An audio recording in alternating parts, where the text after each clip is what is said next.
Esta lectura de la crisis mundial de 1929 y la economía peruana de Carlos Contreras es un texto que es muy interesante, tiene un montón de información y a la vez es muy fácil de leer. Todos los textos del profesor Contreras son muy fáciles de leer, muy bien explicados, pero quería complementar algunas cosas que quizás quedaron sueltas. Ustedes recuerdan, creo, que en el colegio nos enseñaron el oncenio de Leguía, ¿no?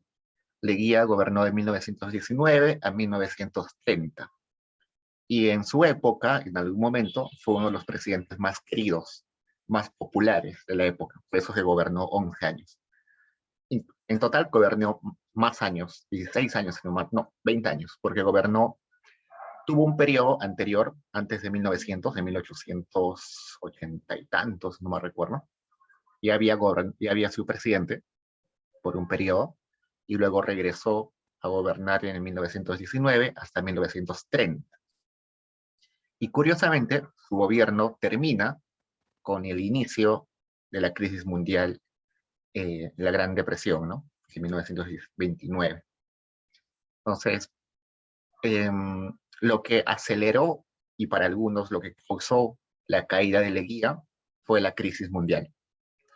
Resulta de que en esas épocas, antes del 29, en el Perú existía la República Aristocrática. La República Aristocrática básicamente era un grupo de personas, una oligarquía que gobernaba al país entero. Eh, Leguía tenía como misión, entre comillas, objetivo, desmantelar a esta oligarquía y hacer que haya más gente en decisiones de poder y no solamente ellos. Sin embargo, la oligarquía seguía en el poder, ya no tan fuerte como antes, pero esta oligarquía, mal que bien, mantenía una estabilidad política en el Perú. ¿Por qué? Porque teníamos buenas exportaciones, teníamos ingresos del exterior más o menos estables, entonces todo iba bien, ¿no? La gente contenta. Eh, Luego llega Leguía, desplaza un poco a la oligarquía, pero igual con Leguía seguíamos más o menos con tranquilidad política, porque vinieron inversiones del exterior, había empleo, todo genial. Pero lo que crea descontento en la gente es la crisis que encarece los precios, ya no hay muchas exportaciones, las importaciones se hacen más caras. Entonces, para muchos autores, el final de Leguía básicamente se explica por la crisis de 1929. Y bueno, acá tenía algo interesante. Uno de los efectos de la crisis de 1929, no solamente en Perú, sino en gran parte de Latinoamérica, fue el hecho de repensar el rol del Estado y repensar cuál es la forma o el modelo de crecimiento. El Estado básicamente estaba muy desarraigado de la economía, en lo que se conoce como dejar hacer, dejar pasar, que la economía iba a estar siempre en pleno empleo, que se iba a regular solito. Inés, que más o menos vive en esa época, propone en Estados Unidos de que el Estado debía gastar más para reactivar la economía. Él decía de que en el largo plazo todos íbamos a estar muertos. Entonces, lo ideal sería gastar todo lo posible, endeudarnos todo lo posible hoy para gastar en el corto plazo, de modo de que podamos seguir con vida en el largo plazo, ¿no? La gente le decía, oye, pues estás loco, si vamos a gastar todo lo que tenemos hoy, nuestro futuro va a estar condicionado. Pero él decía, primero hay que pensar en sobrevivir y luego hay que pensar en el largo plazo. Y estas ideas también vinieron a Latinoamérica. Entonces, en Latinoamérica también el rol del Estado empezó a crecer, los países empiezan a tener ministerios de Hacienda, que se llaman en ese momento, no de economía, sino de Hacienda, más grandes, con más funciones, eh, y también se introduce este rol activo del Banco Central de Reserva. Antes de los 30, el Banco Central en realidad era un organismo más cercano a una casa de la moneda, una casa o un organismo que se dedicaba simplemente a acuñar moneda y nada más. no tenían política monetaria. Recién con este cambio de la idea de cuál es el rol del Estado, Estados Unidos manda una misión que se llama la misión Kemper, si no me recuerdo, Kemmerer, que, que es un grupo de intelectuales que vienen a varios países de Latinoamérica a hablar un poco de sus ideas, de cómo debería ser la regulación monetaria, y gracias a esas misiones que se establece o se funda el Banco Central de Reserva tal como lo conocemos hoy. Antes había, sí, una especie de banco central, pero no como la conocemos hoy. Era más como una casa de la moneda. Y también, bueno, surge la idea de la superintendencia de banca y seguros, que es básicamente para regular los bancos, que habían sido en Estados Unidos los bancos los que habían causado gran parte de la crisis, ¿no? Al especular tanto con las acciones en la bolsa de Nueva York, es que se genera la burbuja en Estados Unidos, revienta y con eso se, se genera la Gran Depresión. ¿Qué más?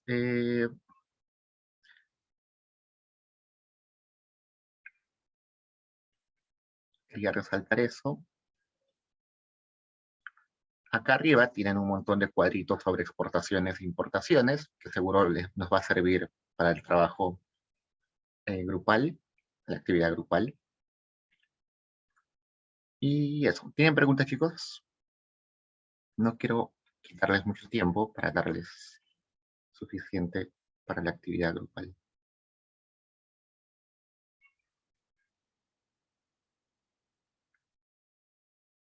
Ok, entonces vamos con la actividad grupal. ¿Ya?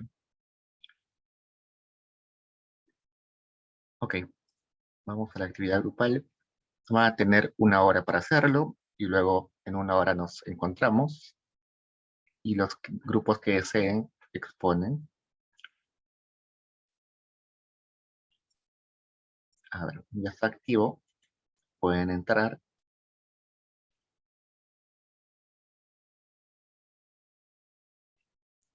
y leemos. ¿Qué dice? Dice, utilizando la información del Madison Project Database, responda lo siguiente. Realice un gráfico de series de tiempo donde compare la evolución del PIB per cápita de Estados Unidos con el PIB per cápita del Perú y de algunos países más como Colombia, Chile, Ecuador, Argentina, Bolivia, Brasil.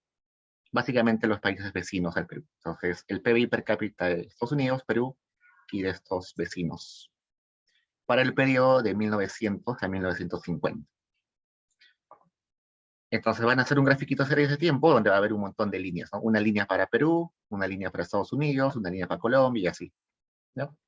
Y lo que queremos ver es si hay algún comportamiento similar entre países. Entonces describa cómo fluctuó el PBI per cápita en ese periodo para los países escogidos. De seguro, en 1930 todos van a caer, ¿no?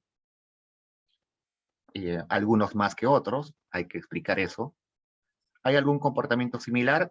Yo sospecho que sí, más o menos en 1930. Antes quizás de 1930 tenía un comportamiento distinto. ¿Qué puede decir del periodo de la Gran Depresión? ¿Quiénes fueron más afectados entre los países? Afectó de igual forma al Perú que a sus vecinos. Quizás uno de ellos fue más afectado que los demás. Y ahí ustedes ponen alguna hipótesis de por qué sería eso, ¿no? No sé, quizás la estructura de exportaciones, de importaciones, la respuesta de política económica, eh, algún país estaba más dolarizado que otro, algún país eh, era más autosuficiente que otro, no sé, algo de la lectura que han leído quizás puedan utilizar para responder eso, porque a algunos afectó más que a otros. Y con la base de datos de Ricardo Project, nos dice, presente un gráfico que muestre el comercio bilateral entre Perú y Estados Unidos en el periodo 1900-1938. Es decir, las importaciones y las exportaciones entre Perú y Estados Unidos. Describa cómo evolucionaron las importaciones y exportaciones y les preguntan, ¿el comportamiento que observa tiene que ver con la Gran Depresión? Explique a la luz de la lectura obligatoria de la semana. Entonces, ¿cuál cae más? ¿Importaciones, exportaciones?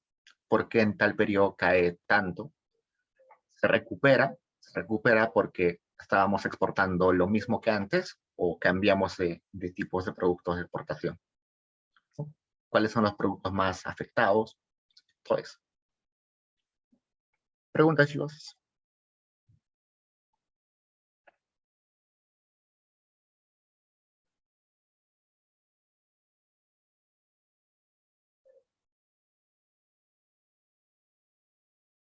Profesor, ¿nos podría explicar cómo encontrar la data de Myson Project? Ok, a ver, Mason Project. Vamos a Mason Project. No, este no es. No, este no es. Ya. Entran a sus lineamientos del curso. Acá, lineamientos sobre económica 1. Acá, lineamientos sobre las prácticas dirigidas, que está adelante en el curso. Y acá hacen clic en The Mason Project, Open Link.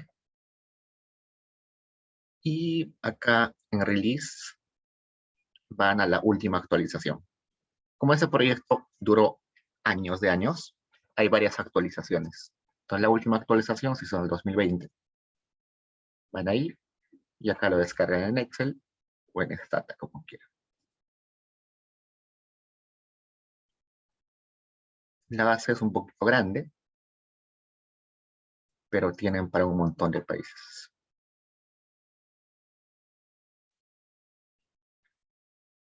Ah, ok, entonces dentro de ese documento está ya la información.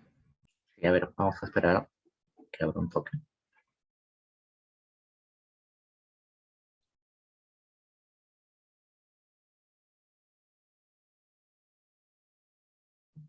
Este es como la carátula, no importa. Bueno, lo que importa acá es saber el nombre de las variables, ¿no? Fuente, full data, population. Esto es, acá dice quiénes han sido los que han ayudado a hacer la base de datos. Para Perú, por ejemplo, lo ayudó eh, Bruno Seminario. Acá, si buscamos en Perú, aparece Bruno Seminario, que hizo un trabajo, y también otros autores que ayudaron a hacer esa base de datos. Y acá está el full data. Lo que necesitamos básicamente es country, GDP, que es PBI per cápita, nada más, estos tres, y el año, ¿no? Entonces ahí buscan de 1950 no, de 1900 a 1950 para países como Perú, se quedan solamente con Perú, Estados Unidos y los vecinos, ¿no? Los demás lo pueden borrar y hacen un gráfico de series de tiempo. ¿Más preguntas, chicos?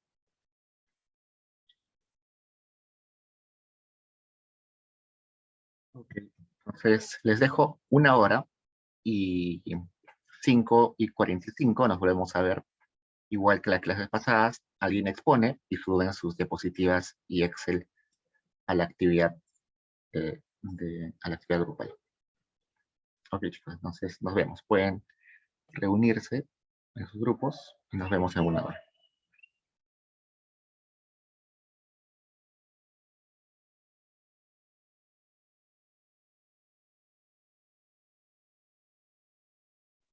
Cualquier cosa, igual estoy conectado acá, así que me escriben acá o al correo.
¿Qué tal, chicos? ¿Me escuchan?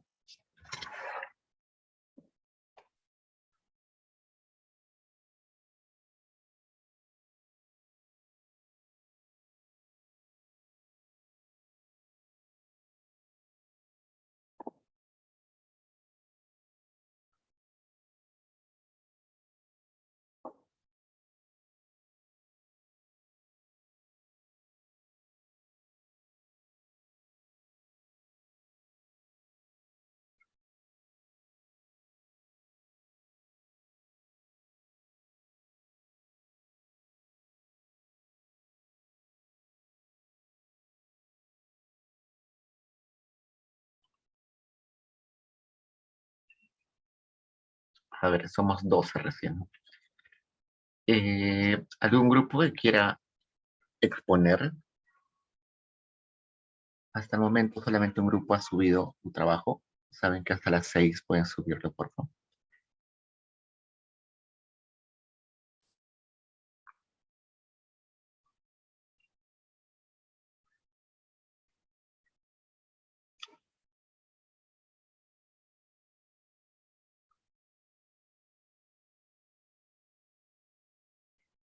Ningún grupo quiere exponer, chicos.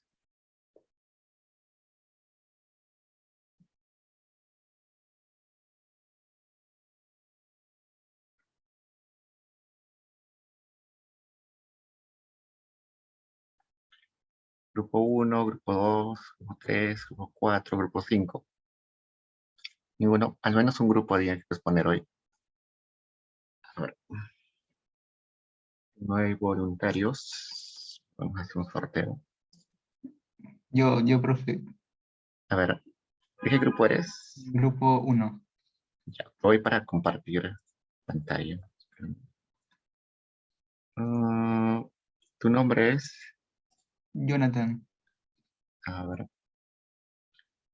ah, ya. Ahora puedes compartir pantalla. Ya,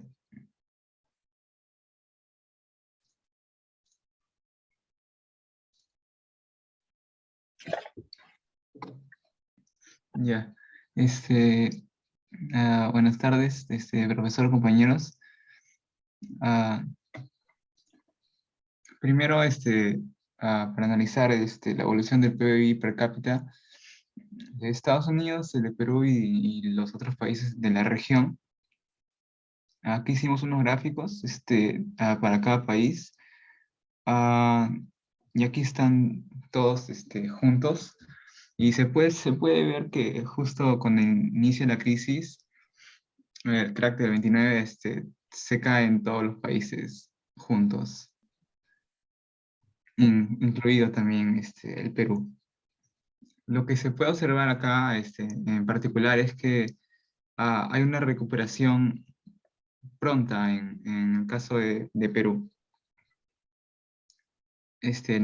No obstante, la tendencia de crecimiento, como se indica en el texto, no se, se- se tarda más en recuperar. Lo que refuerza también la tesis de Thor de un golpe contundente pero breve, en el que se haya recuperado rápido. También se señala que son las exportaciones que fueron las más afectadas, en especial la minería, y que después de la crisis la composición del PBI no fue afectada. La industria no, bueno, su peso en el PBI mejoró un poco, pero casi nada, lo demás siguió siendo casi igual, a una alta dependencia con una alta dependencia en la minería. Ahora, respecto al comercio, se indica que ah, por la crisis había un empobrecimiento en el sector comercial peruano, que ellos se dedicaban a importar. Por ello es que las importaciones caen también, tanto en valor como en volumen. Esto se puede ver acá en este gráfico. Ah, Más o menos en el 29 empiezan a caer tanto exportaciones como importaciones. Respecto a las exportaciones, el Perú era una economía pequeña en términos de PBI respecto al mundo y abierta. Esto lo hacía muy vulnerable. Ah, Se menciona también que es más afectado las exportaciones de cobre y plata, así como el azúcar. No obstante, el algodón sí logra recuperarse con mayor rapidez que los anteriores y también eso ayuda a la recuperación. Y los efectos de esta caída en el nivel de exportaciones, bueno, no son mitigados en casos donde el efecto multiplicador no era muy grande, como en casos donde la propiedad la tenían empresas transnacionales. Y las pérdidas, una parte de las pérdidas las asumían ellos. Ujú. Genial. Y también hubo, bueno, el BCR también intervino por lo que provocó una devaluación del sol y eso también ayudó a mitigar los efectos. Ujú. Perfecto. ¿Puedes regresar al slide 5, por favor? Sí, Ahí, ya, gracias. Por ejemplo, ahí veo que Brasil, que es la línea verde más oscura, sí no se vio afectada, ¿no? sí, Sigue una tendencia normal. Luego, la amarilla, que es Ecuador, también no se vio afectada.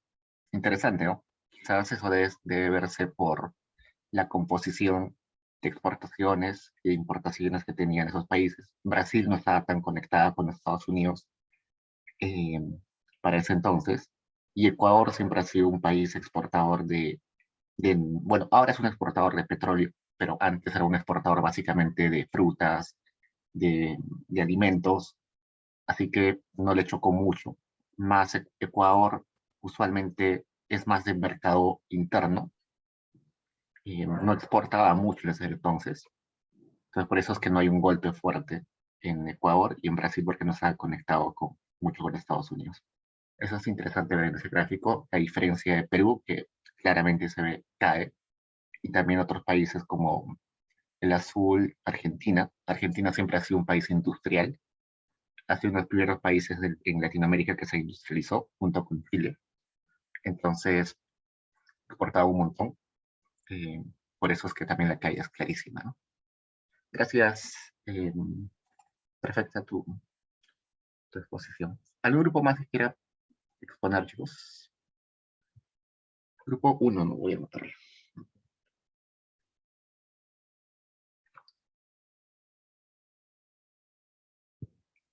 ¿Algún grupo más, chicos?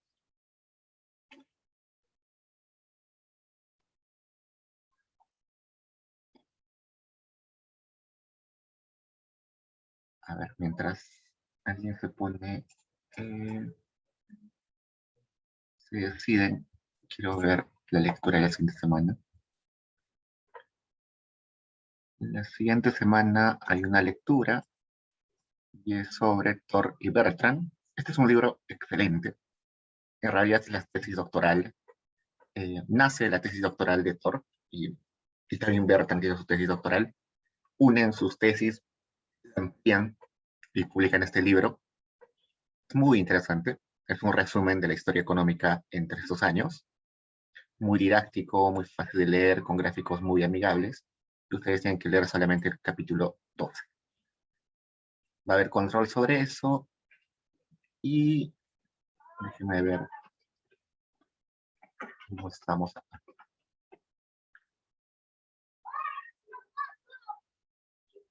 Y en la semana 12, es decir, acá de semana y media, el 8 de noviembre, tendrían la entrega parcial o entrega 2 de su ensayo, así que avancen. Este fin de semana largo traten de avanzarlo algo al menos para que puedan estar tranquilos. Entonces, solamente eso, chicos. Entonces, ya son las 6. Así que nos vemos, chicos. Cualquier cosa saben que me pueden escribir al correo. Y ya nos vemos en la siguiente clase. No se olviden de leer ese texto de Torri Bertrand. Es un texto muy fácil de leer, así que pueden aprovechar para sacar una buena nota ahí. Hay textos que van a venir que son más complicados y que quizás les va a costar trabajo leer, pero eso es muy fácil. Ok, chicos, nos vemos. Cuídense. Te leo, profe, gracias.